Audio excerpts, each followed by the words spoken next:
मग या बाळ सुधार गृहाची 9 फुटाची उंच भिंत ओलांडून या मुली कशा आणि काय बाहेर पडल्या, ज्याची चर्चा झाली आहे त्याच्यामध्ये पोट दुखलं की प्रेग्नन्सी टेस्ट केली जाते, एकच गोळी दिली जाते, हे सगळे प्रश्न चर्चेला आलेत. मी त्याच्यात वेळ घालणार नाही. विस्तृत डिस्क्रिप्शन मध्ये जाऊ नका. सभापती महोदय, सभापती महोदय, फार वाईट पद्धतीने मुलींना वागवलं गेलं. या गोळ्यांचं, प्रेग्नन्सी किटचं, त्यांच्यावरती पवित्र पाणी कुठलं तरी शिंपडलं जायचं, कुठल्या विशिष्ट धर्माची चिन्ह काढली जायची, हे तर आहेच. या मुलींना एकमेकींचाच आधार होता आणि त्यावेळेला त्यांच्याशी जवळीक केली तर तुम्ही लेस्बियन आहात म्हणून त्यांना हिणवण्यात आलंय. पॉक्सोच्या केसच्या मुलींना तुम्ही वेश्या आहात म्हणून सांगण्यात आलंय. झोपण्याच्या रूम मध्ये कॅमेरे लावलेत, कपडे सुद्धा कॅमेऱ्याच्या समोर बदलावे लागतात. मुलींना पिरियड्स मध्ये जर त्या असतील आणि जर त्यांनी दुसरा पॅड मागितला तर पहिला दाखवा आणि मग दुसरा घ्या, अशा पद्धतीचं वागणूक ही त्या मुलींना दिली जाते. सभापती महोदय, अतिशय गंभीर विषय मी या ठिकाणी आपण अल्पसूचना प्रश्न केलाय. सभापती महोदय, कुठल्याही बालगृहात रक्ताच्या नात्याशिवाय कुणी जाऊ शकत नाही, परंतु या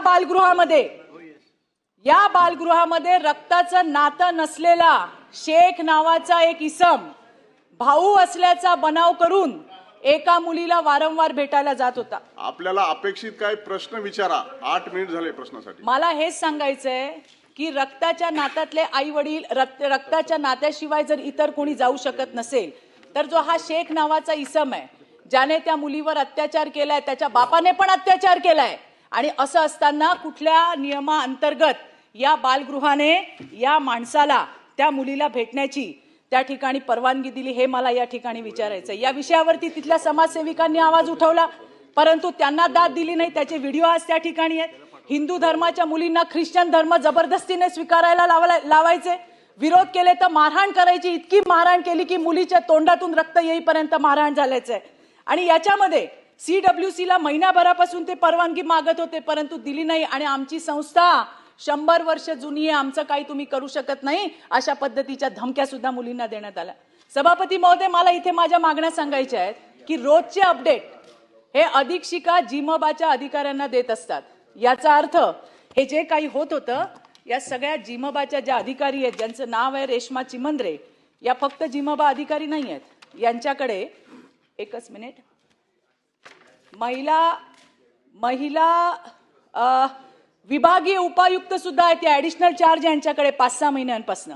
या तक्रारी आजच्याच नाहीये, 2023 पासूनच्या आहेत. सुवर्णा जाधव यांच्याकडे त्यावेळेला ऍडिशनल चार्ज होता.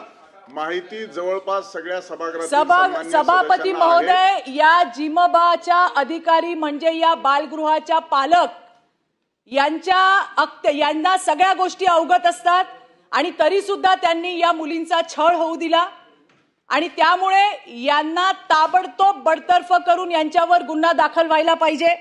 2023 पासूनच्या सगळ्या तक्रारी, याच्यामध्ये FIR सुद्धा झालेला आहे सभापती महोदय, आणि त्यामुळे यांना बडतर्फ करणार का, यांच्यावर गुन्हे दाखल होणार का, आणि सगळ्यात महत्वाचं, ही जी आशादीप बालगृह आहे, कुठली ज्योती नावाची संस्था चालते, तात्काळ यांची मान्यता रद्द करायला पाहिजे, तात्काळ कुठल्याही. आणि त्यामध्ये सुद्धा तिथली अधीक्षिका सिस्टर अलका असं त्यांचं नाव आहे, त्या आणि त्यांच्या बरोबरीच्या सगळ्या सहकारी ज्यांनी या पोरींना छळलंय, याच्यामध्ये प्रत्येकाची स्टोरी आहे. जर वाचाल तर आपण हलून जाऊ.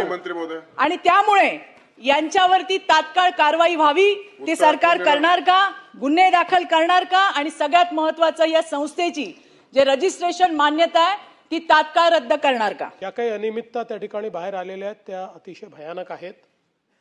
त्यामुळे निश्चितपणे जी काही सभागृहाची मागणी आहे त्याप्रमाणे जिल्हा बाल विकास अधिकारी यांना तात्काळ सस्पेंड करण्यात येईल. या संदर्भात जी काही तिथे चौकशी केली, 3 वरिष्ठ पोलीस निरीक्षकांची कमिटी, महिला पोलीस निरीक्षकांची कमिटी तयार केली होती. या कमिटीने त्या ठिकाणी मुलींची चर्चा केली. 80 मुली त्या ठिकाणी आहेत. ही चर्चा केल्यानंतर पहिल्यांदा मुली बोलायला तयार नव्हत्या, पण हळूहळू त्या बोलतायत. त्यातनं अनेक गंभीर गोष्टी बाहेर आल्यामुळे या संदर्भातला गुन्हा दाखल केलेला आहे. अधीक्षक आणि बाकी सगळ्यांवर गुन्हा दाखल केलेला आहे. त्यांची चौकशी आपण चालू केलेली आहे.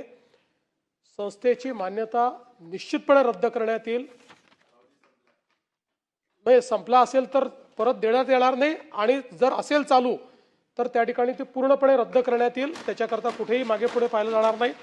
आणि या संदर्भात जी काही आता ही जी काही आपली महिलांची जी 3 वरिष्ठ पोलीस निरीक्षकांची जी कमिटी आहे ती उद्या आपला फायनल अहवाल देणार आहे. तो अहवाल आल्यानंतर जे जे लोक दोषी असतील या चेन ऑफ कमांडमध्ये जे जे दोषी असतील त्या सगळ्यांना सस्पेंड केलं जाईल. सगळ्यांवर कारवाई या ठिकाणी केली जाईल.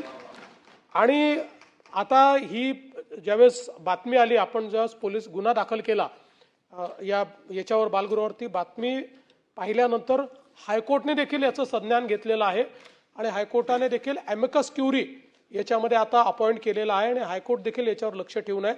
पण हायकोर्टाची जी काही प्रोसिडिंग असेल ती तर चालेल. पण मी सभागृहाला आश्वस्त करतो की अशा प्रकारे ज्या ज्या लोकांनी सरकारमधल्या कुठल्याही व्यक्तीने प्रत्यक्ष किंवा अप्रत्यक्ष याच्यात मदत केली असेल किंवा आपली ड्युटी करण्यामध्ये कोणीही जर तिथे कोताही केली असेल अशा प्रत्येकाला सस्पेंड करण्यात येईल.